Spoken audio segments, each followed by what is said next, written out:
ধার কর্জ আর অর্থনৈতিক সংকটের মধ্যেই উচ্চাভিলাষী বাজেট দিতে যাচ্ছে সরকার।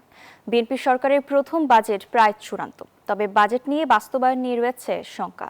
বিশ্লেষকরা বলছেন, সামর্থ্য না থাকলেও ঋণ করেই বড় ব্যয়ের পরিকল্পনা করছে সরকার।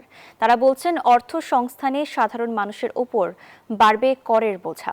বিস্তারিত রিয়াজ সুমনের প্রতিবেদনে।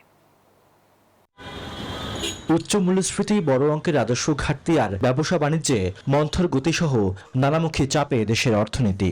ফলে তহবিল সংকটে অনেকটা ঋণ করে চলছে সরকার। ঠিক এই সময়ে আসছে বিএনপি সরকারের প্রথম বাজেট। 9,30,000 কোটি টাকার এই বাজেটকে উচ্চাভিলাষী বলছেন অর্থনীতিবিদরা। তারা বলছেন, এই বাজেট বাস্তবায়ন করতে গিয়ে সরকারের ঋণের বোঝা আরো বাড়বে। এখানে বলার অপেক্ষা রাখে না যে বাংলাদেশ কিন্তু ঋণ ফাঁদে পড়ে যাওয়ার একটা ঝুঁকিতে আছে। যেটা আমাদের 10 বছর আগে $2 বিলিয়ন ছিল আমার বৈদেশিক ঋণ পরিষেবা, সেটা আমার এখন $5 বিলিয়ন ছাড়িয়ে চলে যাবে, $6 বিলিয়ন দিকে চলে যাবে।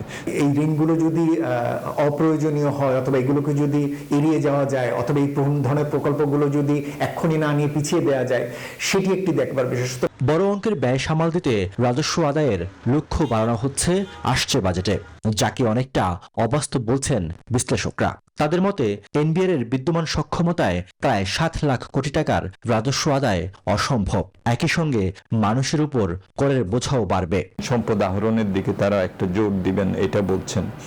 আমাদেরকে দেখতে হবে যে সেটা কি করের বিস্তৃতি করে বেশি করা হবে, নাকি যারা দিচ্ছেন তাদের উপরেই আবার বেশি চাপ দেওয়া হবে।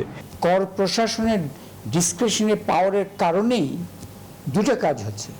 একটা হচ্ছে কর দেওয়াটা সঠিকভাবে হচ্ছে না, আর একটা হচ্ছে মানুষের পকেট থেকে যাচ্ছে কিন্তু সেটা কর হিসেবে যাচ্ছে না, এটা ব্যক্তির পকেটে চলে যাচ্ছে।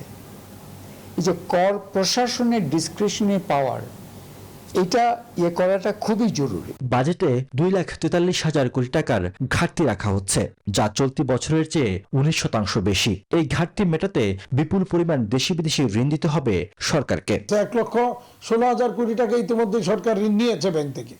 তো সরকার ঋণ নিবে, কারণ যেহেতু ব্যবসায়ীরা ঋণ নিচ্ছে না, আর এত হাই ইন্টারেস্ট রেট দিয়ে ঋণ নিয়ে সেই ঋণ কোনোদিন আর ফেরত দেওয়া যাবে না। বসুন্ধরা টিস্যু, অশুদ্ধতার বিরুদ্ধে এক বিন্দুও ছাড় নয়। আগামী অর্থ বছরে 6.5% জিডিপি প্রবৃদ্ধির লক্ষ্যমাত্রা ধরা হচ্ছে বাজেট পরিকল্পনায়, আর মূল্যস্ফীতি 7.5% বেঁধে রাখার লক্ষ্য সরকারের। বর্তমান বাস্তবতায় এই লক্ষ্য অর্জন বড় চ্যালেঞ্জ হয়ে দাঁড়াবে বলে মনে করেন অর্থনীতিবিদরা।